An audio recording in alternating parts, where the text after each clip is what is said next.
In the year of 1774, a 100-year-old bridge leading to the chapel of San Luis Rey in Peru plunges into the deep chasm it spans, killing the 5 people who are crossing it. Brother Juniper, Donald Woods, is one of the chapel monks whose faith is rocked by the unfortunate incident. He travels to Lima to seek answers to his questions why these 5 were chosen by God to die this violent death. In Lima, Brother Juniper talks to a well-known local theater figure called Uncle Pio, Akim Tamiroff, and asks him about a famous actress, Michaela Villegas, Lynn Bari. Pio then starts telling the story of his encounter with Michaela and the unfortunate events leading up to the tragic accident. Years ago, when Michaela was working in Lima, she was in love with the bold, exciting Manuel, Francis Lederer. His twin brother, Esteban, loathed Michaela. When Manuel left for Spain, Pio became Michaela's mentor and helped her become an excellent actress, working for the Comdia Theater. Her celebrity and beauty attracted the Viceroy Don Andres, Louis Calhern, interest, and he asked her to pay him a private visit at his mansion. Just before Michaela is about to go to the Viceroy, Manuel returns from his journey, and instead of going to the Viceroy, she spends the night with her beloved Manuel. Tension rises between the twin brothers when Manuel discovers all the letters Michaela has written to him that Esteban neglected to forward to him. Esteban apologizes and feels guilt over what he has done, to the point that he is about to take his own life, but Manuel stops him from hanging himself. When Esteban has recovered, Manuel embarks on a new long journey. When Michaela once again is invited to the Viceroy, she accepts the invitation. Because of the Viceroy's interest in Michaela, the Marquesa Dona Maria, Nazimova, feels threatened and decides to get rid of her. The Marquesa pretends to be Michaela's friend to win her confidence, unlike the other prominent guests of the Viceroy.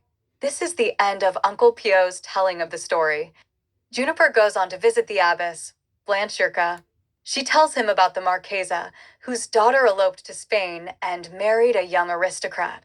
The Marquesa confided her loneliness to the abbess and was recommended a young companion, an orphan named Pepita, whom the Marquesa ended up treating badly because of her own bitterness. Pio was also consulted by the Marquesa about the Viceroy and Michaela, but Pio doesn't have any information to give. The Viceroy falls in love with Michaela, and Esteban warns her that the noblemen are scheming to get rid of her. Michaela is upset and turns to Pio for help, and he gives her a song to use during her performance at the castle. The lyrics tell of a scheme take over the throne, and the aristocrat audience is very offended.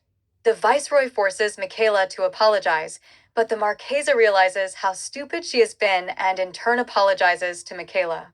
She starts pondering over the human nature and of people's ability to transform into something better, like Esteban and the Marquesa. Manuel returns from his travels as a captain and asks Michaela to come with him.